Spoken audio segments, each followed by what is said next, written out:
합니다. 할렐루야.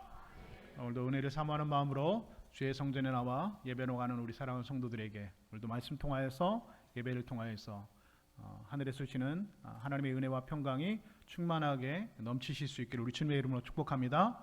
우리 좌우 앞뒤 분들과 이렇게 한번 인사했으면 좋겠습니다. 말씀의 은혜 받읍시다. 함께 인사하겠습니다. 시작. 말씀의 은혜 받읍시다. 아멘. 여러분, 말씀의 은혜를 받는 게 좋습니다. 아니면 그 시간이 참 시간이 아까운 시간이 아니겠습니까? 그런데 말씀의 은혜를 받고 안 받고는 사실은 저의 역할도 중요하지만 말씀을 받고 듣는 여러분들의 역할이 훨씬 더 큰 거 아니겠습니까? 물론 목사가 설교를 졸리지 않게 또 잘 준비해서 잘 전하는 것도 중요한 것이지만 아무리 좋은 말씀으로 설교를 준비하고 아무리 좋은 말씀을 예배를 드린다고 선포한다고 할지라도 말씀을 듣는 사람의 마음 문이 닫혀 있으면 나는 오늘 죽어도 은혜 안 받겠다라는 마음으로 앉아 계시면은 여러분 방법이 없지 않습니까?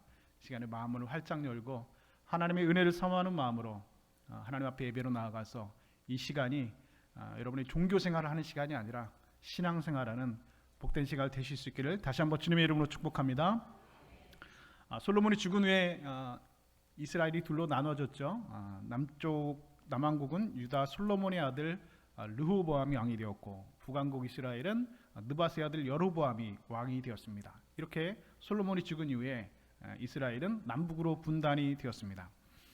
그런데 북왕국 바로 이스라엘, 북이스라엘은 그 이후에 굉장히 비극적인 역사를 기록하게 됩니다. 여로보암은 22년 동안 나라를 다스리면서 완전히 하나님의 말씀을 떠나는 삶을 살았습니다. 제일 먼저 그가 왕이 돼서 하고 난 일이 무엇이냐? 바로 베델과 단, 다시 말해서 북왕국 이스라엘의 가장 북쪽과 가장 남쪽에 그 성전을 세운 것이죠. 그런데 이 성전이 말로는 성전인데 바로 송아지 우상을 그곳에서 갖다 놓았다는 것입니다. 성전은 예루살렘 한 곳밖에 없었죠. 바로 남유다에 있었습니다. 그런데 이 남유다에는 북이스라엘 사람들이 가기가 어려우니까 북이스라엘에 베델과 단에다가 금송아지 우상을 만들어 놓고 이것이 너희들을 이집트에서 구원해낸 여호와다라고 하고 금송아지를 만들어 놓았다는 것입니다. 이런 우상을 숭배하는 그런 북이스라엘의 죄악들로 점철되었던 역사가 바로 우리가 알고 있는 북이스라엘의 역사입니다. 그리고 그 이후에 북이스라엘의 왕들은 하나같이 우상을 섬기고 악정을 펼쳤는데 그 중에서도 가장 악한 왕이 있는데 바로 북이스라엘의 7번째 왕 아합이라고 하는 왕은 그야말로 죄악의 절정을 이루는 그런 사람이었습니다. 이 악한 왕 아합에 대해서 성경은 이렇게 기록하고 있습니다. 오므리의 아들 아합이 그의 이전의 모든 사람보다 여호와 보시기에 악을 더욱 행하여. 무슨 말입니까? 이 아합이 악을 훨씬 더 많이 행했다는 것입니다. 여러분 설교하실 때는 누구를 보시는 게 좋습니까?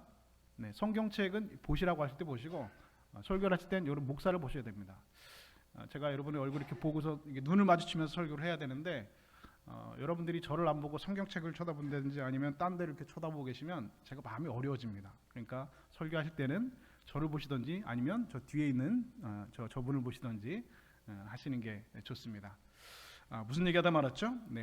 그래서 더욱 악을 행하였다라고 성경은 분명히 기록하고 있죠. 이렇게 아합은 북이스라엘 전 역사를 통해서 가장 악한 왕으로 우리에게 기억되어져 있고 성경도 분명히 그렇게 기록하고 있습니다. 그런데 여러분 사실은 이 아합보다 훨씬 더 악한 사람이 있습니다. 누굽니까? 그렇죠. 이 아합의 부인이 한 분 계셨는데 이 부인이 이름이 뭡니까? 이세벨이라고 하는 여인이 있었습니다. 그런데 이 여인이 가장 악했던 왕 아합보다 훨씬 더 악했다라고 성경은 기록하고 있습니다.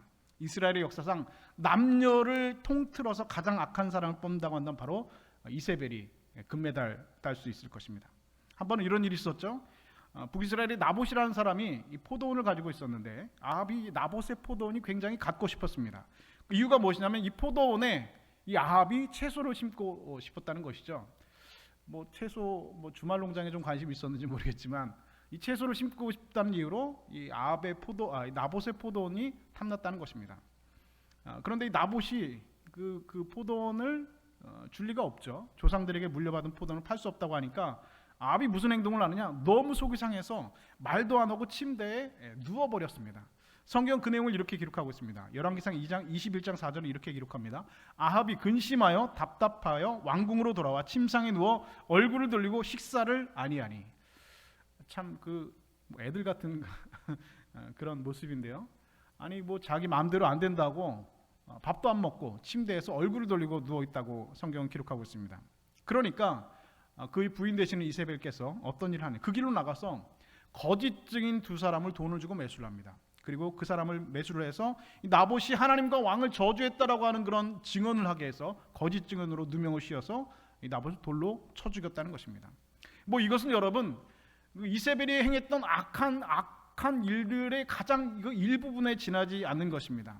이렇게 가장 악한 왕과 가장 악한 부인 두 사람이 만나서 이스라엘의 역사는 그야말로 앞이 전에 보이지 않는 그런 캄캄한 영적인 암흑기를 맞이하게 되었습니다. 그런데 그때에 그 이스라엘의 영적인 암흑기 시대에 하나님께서는 한 사람을 보내셨는데 바로 그 사람이 바로 오늘 엘리야 선지자라고 하는 사람입니다.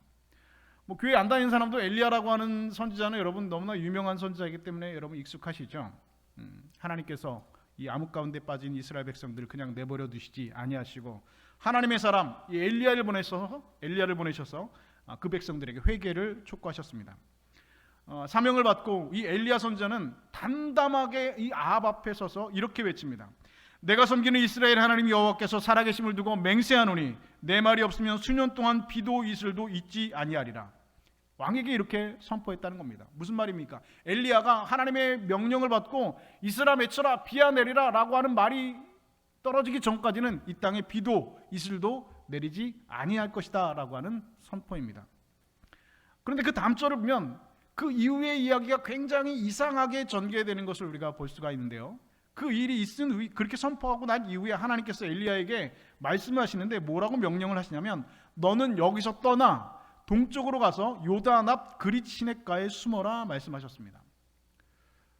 아방에 가서 이렇게 담대하게 전파하고 나서 이제 도망가라는 거죠. 숨으라는 겁니다. 왜 숨으라고 하시는 걸까?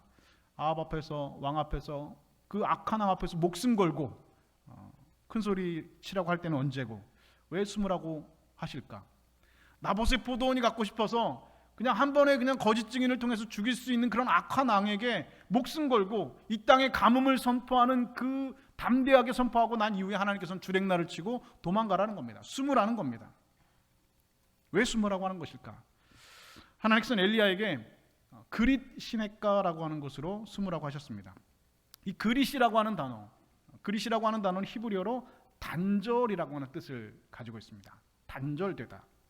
그러니까 그릿 시냇가는 세상의 모든 것과 철저하게 단절된 곳입니다. 하나님께서 세상의 모든 것과 단절된 곳에 엘리야를 몰아넣으시고 하나님의 사람으로 훈련을 시작하신 것이죠. 오늘 본문에 그렇게 기억되지 않지만 여러분 그 그릿 시냇가에 가서 산다고 한다면 여러분 무슨 생각이 드시겠습니까? 와이파이도 터지지 않고 인터넷도 되지 않고 주변에 사람도 아무것도 없는 그런 아주 외딴 모든 것이 단절되어져 있는 그릿 시냇가에서 산다고 한다면 물은 마실 수가 있겠죠. 시냇가니까 그릿 시냇가에서 물은 마실 수가 있지만 밥은 먹을 수가 없지 않습니까? 누가 밥을 갖다 주는 것도 아니고. 그래서 하나님께서 이렇게 말씀하셨죠. 그 시냇물을 먹으라는 겁니다. 그리고 나서 하나님께서 먹는 문제를 어떻게 해결해 주시느냐? 내가 까마귀를 명령하여 너를 거기서 먹이게 하리라 라고 하나님께서 말씀하셨습니다.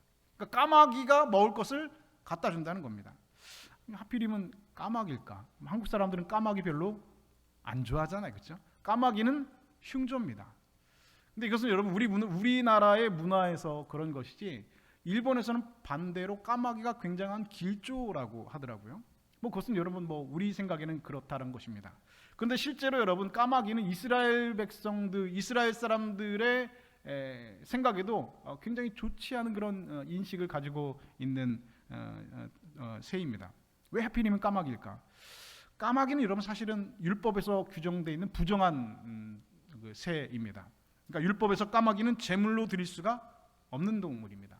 그리고 먹을 수도 없다라고 하나님께서 분명히 말씀하셨습니다. 그럼 이렇게 예를 들어서 한번 생각해 보실까요? 북한에는 어떤 사람이 김정은 요구라고 숨어버렸습니다. 어떻게 되겠습니까? 전국에 있는 모든 군인들, 경찰들, 인민보안성 다 동원해서 샅샅이 뒤지겠죠. 그런데 어떤 사람이 그 사람이 숨어 있는 그 산속에 숨어 있는데 하루에 2번씩 일정한 시간에 도시락을 가지고 산에 가지고 올라갑니다. 무슨 일이 생겼습니까? 분명히 신고가 들어가서 금방 잡힐 겁니다. 그런데 까마귀가 떡을 물고 날아가면 여러분 누가 쳐다보겠습니까? 아무도 관심을 갖지 않습니다. 아무도 그 까마귀를 잡으려고도 하지 않고 관심도 가지 않습니다. 부정한 짐승인데 왜 여러분 그것을 잡으려고 하고 관심을 갖겠습니까? 가장 안전한 방법으로 하나님께서 엘리야에게 먹을 것을 공급해 주셨습니다. 이렇게 성경에 있는 이야기를 하면 뭐 목사님 무슨 성경이 무슨 뭐 그 전설의 고향에 나오는 것도 아니고 뭐 설화로 내려온 것들 까마귀가 떡을 물어다 준다는 말이 뭐 그럴 일이 있을 수 있습니까? 라고 반문하시는 분이 계실지 모르겠습니다. 그러면 여러분 이렇게 한번 대답을 해볼까요? 뭐 하나님이니까 여러분 하실 수 있는 일이죠. 하나님이니까. 그리고 실제로 여러분 까마귀는 굉장히 지능이 높다고 하더라고요. 그러니까 까마귀는 여러분 부력의 원리를 알아서 그 안에 있는 먹이를 먹고 싶으면 돌을 집어넣어가지고 물을 올라오게 해서 그 먹이를 먹을 만큼 굉장히 지능이 높은 동물이 까마귀라고 합니다. 그러니까 얼마든지 까마귀를 훈련하셔서 이 떡을 몰아가지고 엘리야에게 갖다 줄 수 있었다는 것이죠. 그러니까 하나님께서 까마귀를 통해서 엘리야를 먹이게 하시는 것은 하나님께서 가장 안전한 방법으로 엘리야에게 먹을 것을 갖다 주시는 방법이었습니다. 그런데 여기서 또 다른 문제가 생기게 됩니다.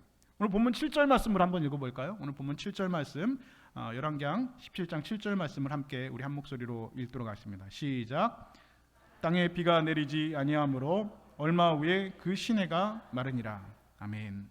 땅에 비가 내리지 아니하므로 그 시내가 얼마 후에 말랐다는 겁니다. 그 시내가가 말랐다는 겁니다. 비가 내리지 않는 건 여러분 당연한 것이죠. 왜냐하면 엘리야가 그 땅에 내가 말하기 전까지는 이슬도 비도 내리지 않을 것이다, 이슬이 맺히지 않을 것이다 선포했기 때문에 당연한 결과로 그 시내가 마른다는 것입니다. 그 시내가 마르면 엘리야가 그러면 하늘에서 비가 올지어다 하면 비가 오겠지요. 엘리야의 선포고 하나님의 명령이었기 때문에. 그런데 이것은 여러분 엘리야 임의대로 할 수가 없는 일입니다. 왜냐하면 하나님께서 나에게 주시고 하나님께서 비를 내리라고 하셔야지 내리는 것이지 내가 그냥 내 뜻대로 내 마음대로 비야 내리라 한다고 지금 시냇가가 말랐다고 비야 내리라 할 수는 없는 일입니다. 가뭄이 들었다는 거죠. 시냇물이 점점 말라가고 있습니다. 떡은 까마귀가 날라다줘서 먹고는 사는데 시냇물이 말라서 물을 먹어야 사는데 시냇물이 말라버렸습니다. 엘리야의 심정이 어떨까 한번 상상해 보시죠. 하나님의 말씀에 순종했습니다. 아합에게 가서 담대히 외치라 해서 외쳤습니다. 그리 시냇가로 가서 숨으라 해서 하나님 말씀대로 숨었습니다. 그렇다면 하나님께서 적어도 시냇물은 마르지 않게 그러면 이제 이 말랐으니까 비야 내리게 해라 라고 선포해 주셨어야지 여러분 가능한 것 아니겠습니까? 그렇게 해주셔야 되는 거 아니겠습니까? 그런데 하나님께서는 아무런 말씀도 엘리야에게 하시지 않으셨습니다. 하나님, 내가 하나님 말씀에 이렇게 순종한 결과가 이것입니까? 내가 하나님 말씀대로 다 순종했는데 이렇게 내가 물도 먹지 못해서 이 그리 시냇가가 다 말라서 내가 내 인생이 여기서 끝나는 게 하나님의 뜻입니까? 라고 하는 별의별 생각, 아무리 믿음이 좋은 선지라고 할지라도 사람이기 때문에 그런 생각이 여러분 들지 않겠느냐 말이죠. 얼마든지 그런 생각 할 수 있을 것입니다. 저는 여러분 꿈을 잘 이렇게 꾸는 편이 아닙니다. 저희 꿈을 꾸는 것은 그렇게 썩 좋은 건 아니라고 하더라고요. 굉장히 피곤하고 좀 이렇게 안 좋은 꿈은 아니고 저는 그래도 건강한 편인지 꿈을 잘 꾸는 편이 아닌데 가끔 꿈을 꿉니다. 그런데 여러분 가끔 꿈을 꿀 때 악몽을 꾸는 경우가 간혹 있는데요. 여러분 목사가 꾸는 꿈 중에 제일 큰 악몽이 여러분 뭔지 아십니까? 목사가 꾸는 꿈 중에 제일 큰 악몽이 뭐냐면 설교하는 꿈입니다. 설교하는 꿈. 어떤 설교를 하느냐? 꿈에서 교회를 갔는데 예배 시간이 됐습니다. 다 됐습니다. 그런데 설교 준비를 하나도 안 한 거예요. 예배 시간은 다 돼가는데 어떤 본문으로 설교를 할까? 성경책을 뒤적뒤적 요한복음을 할까? 구약을 할까? 신약을 할까? 뒤적뒤적 하다가 꿈에서 깼습니다. 그럼 식은땀이 쫙 난다는 거죠. 정말 큰 악몽입니다. 어떤 분들은 목사님 설교를 한두 번 한 것도 아니고 그러니까 설교 입만 열면 술술 나오는 게 설교 아닌가라고 생각하시는데 여러분 사실은 설교 준비하는 게 여러분 참 쉽지가 않습니다. 하나님께서 저에게 주신 말씀을 통해서 주신 은혜는 참 많이 있는데 그것을 말로 글로 쳐가지고 말로 표현하는 것은 여러분 정말 쉽지가 않은 것입니다. 언어의 한계를 느낄 때가 참 많이 있습니다. 어려운 단어를 쓰면은 무슨 소리인지 모르는 분들이 계실 것 같고 너무 좀 기독교적인 전문 용어를 쓰면은 교회 처음 오신 분들이 또 못 알아들으실 것 같고 이해를 돕기 위해서 좀 예를 들어서 다른 얘기를 하면은 또 그 설교의 흐름을 놓칠 것 같고 뭐 이런저런 생각들 때문에 뭐 목사가 된 지 십수년이 지났는데도 아직까지 설교 준비하는 게 참 어렵습니다. 그래서 하루에 설교 준비를 3번 할 때가 있습니다. 이번 주에 설교를 아침부터 준비를 했는데 마음에 들지 않습니다. 다 지워버리고 다시 시작할 때가 있습니다. 그리고 어떨 때는 그럴 때가 있죠. 설교를 이렇게 막 이렇게 쳐놨는데 한 3주 전인가요? 한 달 전인가요? 설교를 다 쳐놨습니다. 그런데 갑자기 컴퓨터가 이상해지면서 설교 원고가 다 날아가 버린 거예요. 정말 죽고 싶은 심정이 들 때가 있습니다. 얼마나 황당하고 힘들어지는지요. 어떨 때는 설교를 다 준비했는데 좀 마음에 들지 않아서 설교를 다 지워버리고 다시 시작할 때가 있습니다. 저녁까지 썼는데 또 마음에 안 듭니다. 도무지 이게 설교가 이게 흐름이 연결이 되지 않습니다. 그래서 다시 지우고 저녁부터, 이 저녁이라는 거는 무슨 저녁을 말하니까 토요일 저녁을 얘기하는 겁니다. 토요일 저녁. 그러니까 토요일 저녁에 내일 설교 준비를 지금 처음부터 다시 시작하는 겁니다. 내일 아침은 예배 시작되는데 밤 10시에 책상 앞에 앉아서 토요일 날 10시에 처음부터 설교 쓸 때면 정말로 딱 죽고 싶다는 생각이 들 때가 있습니다. 야, 얼마나 마음이 급한지 내일 설교를 해야 되는데 해본 사람만 알 수 있는 마음입니다. 근데 한 번은 그런 생각을 해봤습니다. 토요일 날 저녁에 설교를 다시 쓸 때 너무 암담하고 너무 마음이 힘들고 어려울 때 그런 생각을 해봤습니다. 아마 이 마음이 아마 사업하시는 분들이 이런 생각이 들지 않을까라는 생각을 해봤습니다.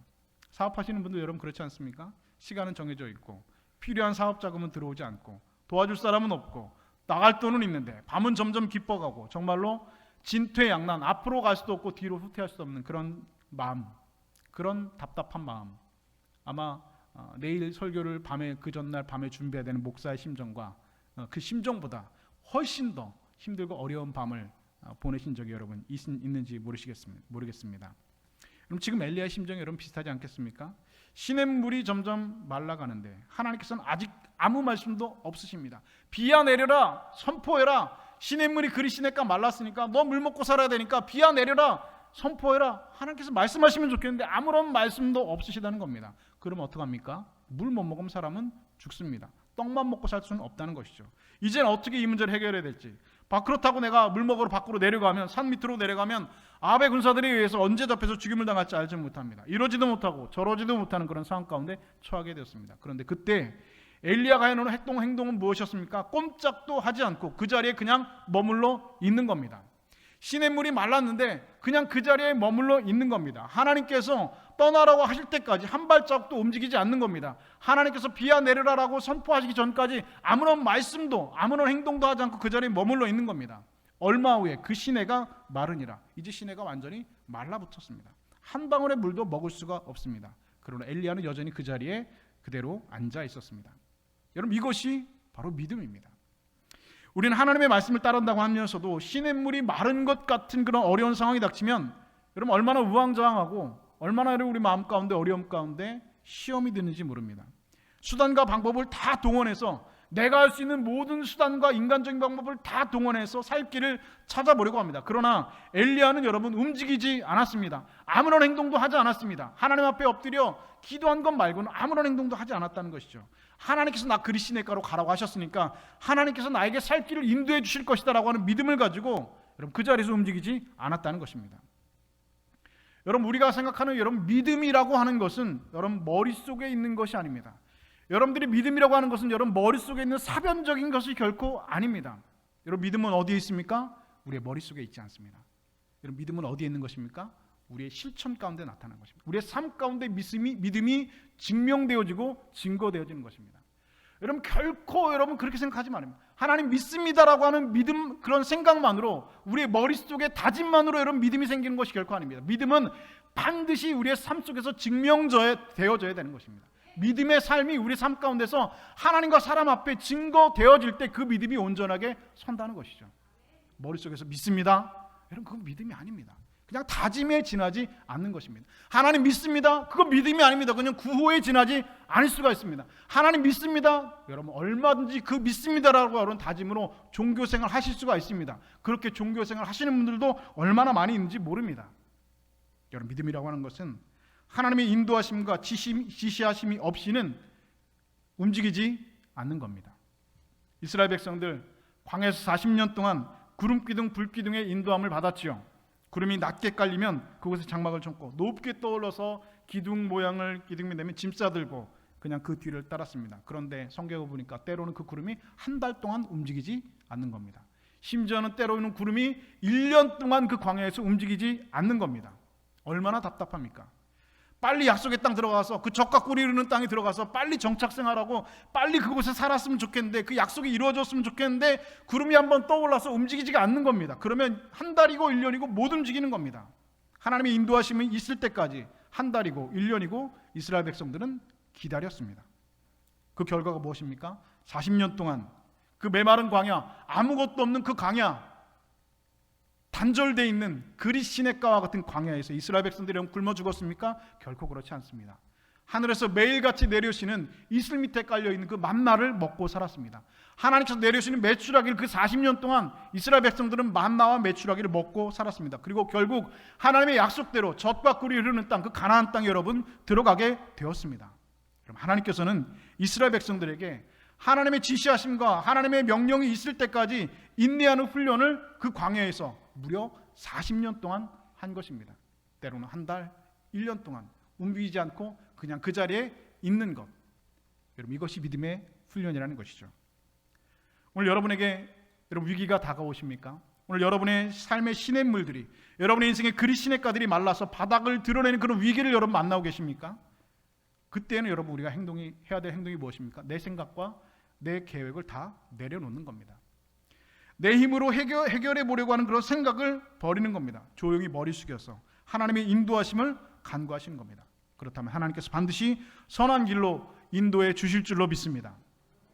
이전에 교회에서 한번 말씀드린 적이 있는 것 같은데, 주일날 예배를 드리는데 수백 명의 사람들이 함께 예배를 드리지만 예배를 드리는 사람이 있고 그냥 앉아있는 사람들이 얼마든지 있을 수 있다는 것이죠. 근데 예배를 인도하러 나갔다가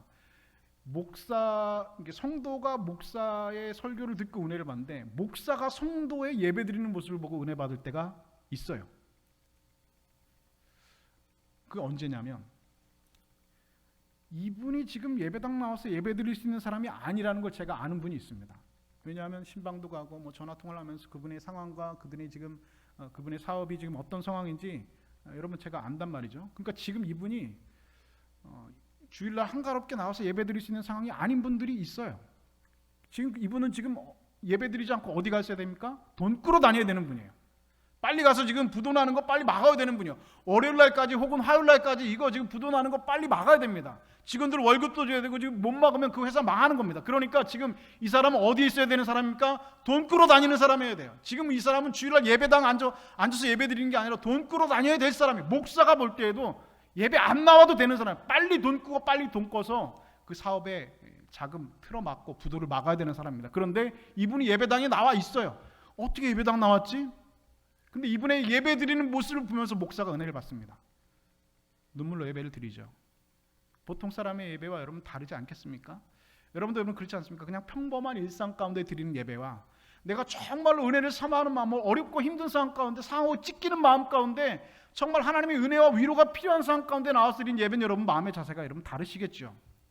이 중에서 여러분 예배 드리는 분들 가운데 그냥 일상의 평범한 예배 중에 하루의 예배가 있는 분도 계시겠지만 그렇지 않고 정말 하나님의 은혜가 필요한 분들, 정말 하나님의 은혜가 아니면 정말 살 수 없는 분들, 말씀의 은혜를 받고 하나님께서 힘과 위로를 받아서 다시 한번 일어남의 그런 하나님의 은혜가 필요한 분들이 여러분 있습니다. 여러분 그건 같은 예배를 드리지만 똑같은 시공간에서 예배를 드리고 있지만 그 사람의 예배를 드리는 마음의 태도와 자세는 다릅니다. 그 모습을 목사가 보는 거예요. 얼마나 여러분 눈물이 나든지요. 찬송을 제대로 하지 못합니다. 기도를 제대로 하지 못합니다. 예배 인도를 제대로 하지 못할 때가 여러분 있다라고 하는 것이죠. 하나님의 인도하심을 기다리는 엘리야. 비가 좀 오게 해주십시오. 그때 하나님의 음성이 들려왔습니다. 우리 9절 말씀 함께 읽어볼까요? 오늘 본문 9절 말씀 하나님의 음성을 함께 읽겠습니다. 함께 9절 말씀 있습니다. 시작. 너는 일어나 시돈에 속한 사르밧으로 가서 거기 머물라. 내가 그곳 과부에게 명령하여 내게 음식을 주게 하였느니라. 아멘. 이 말씀을 들은 엘리야는 마음이 좋지는 않았을 겁니다. 그렇게 기다린다 하나님의 음성이 들려왔는데 마음이 아주 복잡했을 것 같습니다. 왜냐하면 하나님께서 지금 어디로 가라고 하십니까? 시돈에 있는 사르밧으로 가라는 겁니다. 여러분, 시돈이라고 하는 곳은 어디냐? 바로 조금 전에 말했던 그 아합의 그 부인 되시는 그 이세벨 있잖아요. 이세벨의 고향이 바로 시돈입니다. 열왕기상 16장 31절을 보면 시돈 사람의 왕 엣바알의 딸 이세벨을 아내로 삼고라고 분명히 기록하고 있습니다. 그러니까 이세벨은 시돈을 다스리던 왕의 딸이라는 것이죠. 뭐 이스라엘 땅이라면 그래도 믿음이 있어서 엘리야를 알아보고 신고하지 않을 사람이 있는지 모르겠지만 시돈에서는 엘리야가 눈에 띄면 바로 신고 들어갑니다. 하나님께서 그러니까 시돈으로 가라는 말은 엘리야에게는 어떻게 들리냐? 호랑이 굴로 들어가는 말로 들린다는 겁니다. 왜 하필이면 시돈입니까? 왜 하필이면 이세벨이 고향 시돈입니까? 이스라엘로 가면 그래도 내가 안 잡힐 확률이 있는데 시돈으로 가라뇨? 하나님, 호랑이 굴로 들어가라뇨? 무슨 말입니까? 마음이 더 복잡해집니다. 하나님의 음성을 들었는데 마음이 더 어렵습니다. 두 번째는 시돈은 바알의 소굴입니다. 조금 전에 말씀드렸던 이세벨의 아버지는 원래 바알 신을 섬기는 그 제사장이었다는 것이죠. 이 반란을 일으켜서 시돈의 왕이 되었습니다. 그런데 그 이세벨의 아버지의 이름이 성경에 뭐라고 기록되어 있다고? 엣바알이랍니다. 엣바알. 엣바알이라는 뜻은 무슨 뜻이냐? 바로 바알이 여기 있다라고 하는 뜻을 가지고 있습니다. 이세벨이라는 이름의 뜻도 바알이 어디 계십니까? 라고 하는 뜻입니다. 그러니까 이름만 들어봐도 이 시돈 사람들이 얼마나 극성스럽게 바알을 섬겼는지는 불보듯 뻔하다는 것이죠. 그런데 하나님께서는 그 시돈으로 지금 가라고 명령하시는 겁니다. 세 번째는 하나님 왜 하필이면 시돈에 있는 사르밧 과부에게로 가랍니다. 과부. 그럼 과부라고 하면은 성경에 그 과부와 함께 연관 검색어처럼 따라붙는 단어가 있습니다. 과부와 고아, 그렇죠? 과부와 고아는 여러분 이스라엘 백성들의 개념으로는 항상 가난한 사람, 불쌍한 사람, 약한 사람, 어려운 사람을 뜻하는 것입니다. 지금 여러분 먹고 마실 것이 없어서 다른 곳으로 보내주려면 이왕이면 좀 잘 사는 사람한테 좀 보내주면 좋겠는데 하나님께서는 과부에게로 가라고 하십니다. 하필이면 왜 과부입니까? 하필이면 왜 시돈입니까? 그럼에도 불구하고 엘리야는 하나님께서 가라고 하셨으니까, 내가 하나님께서 그리 시냇가로 가라고 했으니까 그 단절된 곳으로 왔는데 내가 그 시돈 못 가겠느냐? 불안하고 복잡한 마음이었지만 120km를 걸어서 시돈에 도착했습니다. 그리고 오늘 본문 10절 말씀은 이렇게 기록하고 있습니다. 그가 일어나 사르밧으로 가서 성문에 이를 때에 한 과부가 그곳에서 나뭇가지를 줍는지라. 자, 사르밧으로 갔습니다. 120km를 걸어서 사르밧 그 시돈성에 있는 성문에 이르는데 한 과부가 그곳에서 나뭇가지 줍고 있습니다. 나뭇가지 왜 줍고 있었어요? 밥해 먹으려고 줍는 겁니다. 밥해 먹으려고. 그러니까 우리는 여러분 뭐 요즘에 가스 틀면 다 뭐 밥하실 수 있고 뭐 다 하실 수 있잖아요. 뭐 요즘은 전기로도 이렇게 다 하실 수 있는데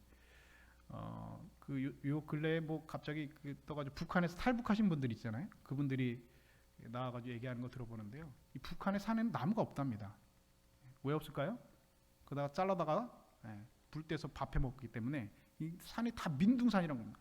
비가 오면 다 홍수가 나서 다 그냥 홍수 피해를 입는다는 겁니다. 이런 목탄차라고 들어보셨어요? 목탄차. 북한에 휘발유가 석유가 없으니까 나무를 떼가지고 자동차가 굴러가게 만든다는 겁니다. 그러니까 여러분 얼마나 어려운 일입니까? 그분들이 탈북해서 한국에 오면은요, 뭐 상상할 수 없는 일들이 눈앞에 펼쳐지잖아요. 인천공항에 내려서 인천대교 건너고 송도 신도시 보면은요, 눈이 그냥 뭐 뒤집어집니다. 그냥 뭐 이것이 현실 세계인가라는 생각이 든다는 것이죠. 정말로 그분들은 남한 땅을 보면은요, 천국이 이런 데구나라는 생각이 든답니다.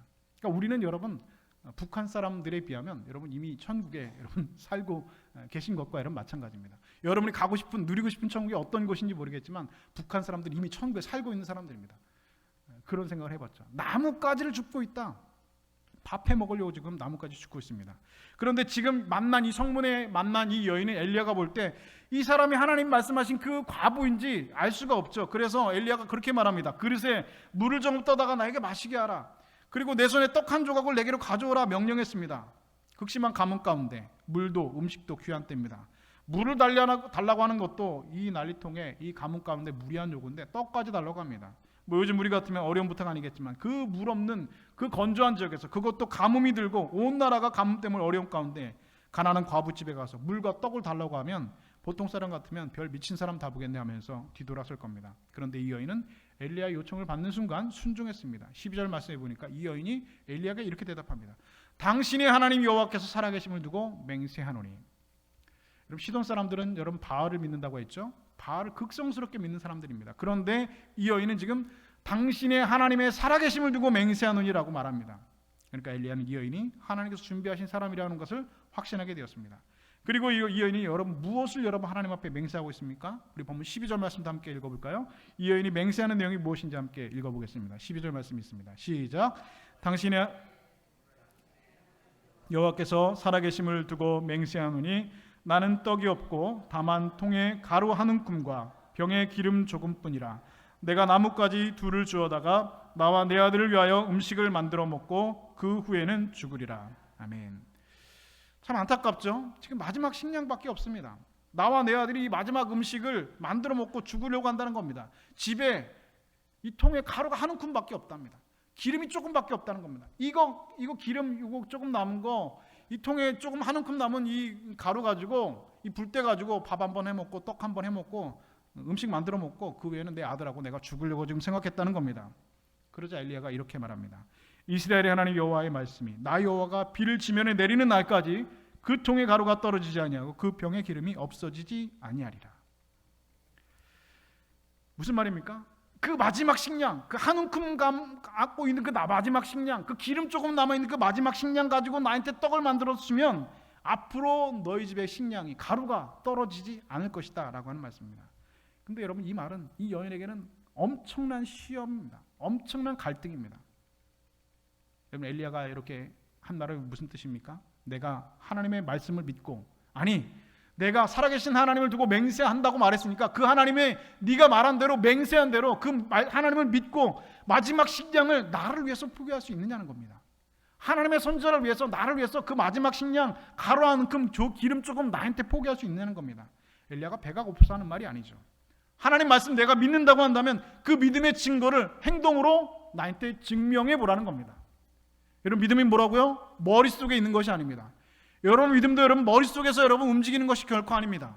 여러분 믿음은 여러분 오늘 이 사르밧 여인과 같이 하나님의 말씀에 믿는 그 믿음은 여러분 그 마지막 식량을 선전을 위해서 포기하는 것으로 실천으로 행동으로 여러분 증명돼야 되는 겁니다. 엘리야는 이 여인에게 하나님의 말씀을 믿는 믿음 가운데로 들어오라는 겁니다. 그 믿음을 너의 실천으로 너의 삶으로 증명해 보라는 겁니다. 여러분 이 여인이 여러분 어떻게 했습니까? 그가 가서 엘리야의 말대로 하였더니 할렐루야. 그가 가서 엘리야의 말대로 했다는 겁니다. 그 마지막 식량 그 가루 한 움큼 그 기름 조금 갖고 그의 말대로 엘리야를 위해서 떡을 줬다는 겁니다. 여인은 마침내 그 믿음 가운데로 들어왔다는 것이죠. 하나님께서 말씀하셨으니 그대로 이루어질 것을 믿고 그 마지막 식량 포기했다는 겁니다. 어차피 내가 죽으려고 했는데 이거 먹고 죽으나 안 먹고 죽으나 똑같다는 것이죠. 그냥 선지자 대접하고 나 죽겠다는 겁니다. 믿음으로 그냥 믿음의 세계로 들어간 겁니다. 죽으나 사나 그냥 이래 죽나 저래 죽나 마지막 끼니 먹고 죽나 안 먹고 죽나 하나님 말씀하셨으니 그 믿음 가운데 그 믿음의 세계로 들어간 것이며 결과가 무엇입니까? 오늘 본문 6절 16절 마지막 이렇게 기록하고 있습니다. 여호와께서 엘리야를 통하여 하신 말씀과 같이 통의 가루가 떨어지지 아니하고 병의 기름이 없어지지 아니하니라. 할렐루야. 통의 가루가 떨어지지 아니하고 그 기름이 병에서 기름이 떨어지지 아니하니라라고 성경은 기록하고 있습니다. 여러분 하나님께서는요 처음부터 여러분 엘리야를 풍족한 것으로 인도하시지 않으셨습니다. 과부집으로 인도하셨습니다. 그것도 시돈 그 호랑이 속으로 인도하셨습니다. 물이 넘쳐 흐르는 강가로 인도하시지 않으셨습니다. 끊임없이 솟아나는 그 샘물로 인도하시지 않으셨습니다. 가뭄이든 말라지는 그 자그마한 그 샘물가 그 그리시냇가로 아무것도 없는 단절된 곳으로 인도하셨습니다. 까마귀가 물어다 주는 그 음식이 아니면 살 수 없는 그 단절된 곳 그리시냇가로 인도해 주셨습니다. 그리고 하나님께서는 사르밧 그 과부가 있는 곳 그 호랑이굴 시돈으로 하나님께서는 인도하셨습니다. 처음부터 엘리야를 좋은 곳, 풍족한 곳으로 인도하신 것이 아니라 겨우 먹고 살 수 있는 곳으로 인도해 주셨습니다. 이유가 무엇입니까? 하나님만 의지하는 것을 배우게 하기 위한 것이었습니다. 하나님 의지하지 않고는 하루도 살아갈 수 없는 것을 엘리야로 하여금 배우게 하신 것입니다. 여러분 엘리야는 풍족한 가운데서 있는 것이 아니라 모자람 가운데 하나님의 사랑으로 여러분 훈련을 받게 된 것입니다. 그렇게 1차 훈련이 끝나니까 하나님께서 사르밧 과부로 인도하셨죠. 가난한 과부가 가지고 있던 그 한 줌의 가루와 조금의 기름병을이 떨어지지 않게 하셔서 엘리야가 먹고 살았습니다. 몇 년 동안요? 3년 동안 여러분 먹고 살았습니다. 엘리야 혼자요? 아니요. 그 아들과 같이 죽으려 했던 그 아들과 그 여인과 엘리야가 3년 동안 그 집에서 가루가 떨어지지 않고 기름이 떨어지지 않게 먹고 살았다는 겁니다. 하나님께서는 엘리야를 오직 하나님만 의지하게 한 훈련을 3년 동안 그 사르밧 과부의 집에서 하게 하셨습니다. 그리고 3년 후에 하나님께서 다시 한번 엘리야를 불러 일으키셨습니다. 그리고 갈멜산에서 450명의 바알 선지자가 대결해서 승리하는 놀라운 승리를 그의 삶 가운데 이루어 주셨다는 것입니다. 사랑하는 여러분, 사르밧이라고 하는 단어의 뜻은 여러분 훈련이라는 뜻을 가지고 있습니다. 훈련. 하나님께서는 엘리야에게 놀라운 승리를 거두시게 하기 위해서 450명의 바알 선지자들과 대적할 수 있는 그 힘을 길러주시기 위해서 3년 동안 엘리야를 사르밧에서 훈련시키셨습니다. 넉넉하지 못하고 모자람 가운데 오직 하나님의 의지하는 훈련을 받았습니다. 여러분, 오늘 저와 여러분은 여러 가지로 모자라는 시대를 살고 있습니다. 그런데 여러분, 모자란다고 하는 것은 여러분 꼭 나쁜 것만은 아닙니다. 오히려 모자람 가운데 하나님을 의지하게 되고 하나님 앞에 엎드리는 훈련을 받을 수 있게 되는 것이죠. 여러분, 혹시 여러분의 앞에 시냇가가, 여러분의 인생의 그리 시냇가가 말라가는 것을 여러분 눈으로 보고 계십니까? 여러분의 인생의 곡식통에 가루 한 움큼밖에, 여러분의 인생의 기름병에 조금의 기름밖에 여러분 남아있지 않습니까? 여러분, 그러면 그때가, 그 자리가 여러분 하나님을 의지할 때이고, 그때가 여러분 하나님의 까마귀를 기다릴 때라는 사실을 믿으시는 여러분 되실 수 있기를 주님의 이름으로 축복합니다. 모자람을 통해서 까마귀를 보내시는 하나님, 모자람을 통해서 곡식통을 채우신 하나님, 모자람을 통해서 기름병을 채우신 하나님을 경험하시는 저와 여러분 되실 수 있기를 주님의 이름으로 축복합니다. 여러분, 오늘 말라버린 그리 시냇가, 곡식통에 가루 한 움큼, 기름병에 조금의 기름이 오늘 여러분이 하나님 한 분만 의지하게 되는, 그래서 하나님의 사람으로 여러분을 훈련시키셔서 변화시키시기 위한 모자람 가운데 주신 하나님의 은혜임을 믿으시는 복된 백성들 되실 수 있기를 주님의 이름으로 축복합니다. 이 모자람 가운데 주시는 은혜를 경험하시는 저와 여러분 되실 수 있기를 다시 한번 주님의 이름으로 축복합니다. 오늘 본문 마지막 16절 말씀 다 함께 읽고 말씀을 마치겠습니다. 본문 16절 마지막 절 말씀 함께 읽습니다. 시작. 여호와께서 엘리야를 통하여 하신 말씀과 같이 통의 가루가 떨어지지 아니하고 병의 기름이 없어지지 아니하니라. 아멘.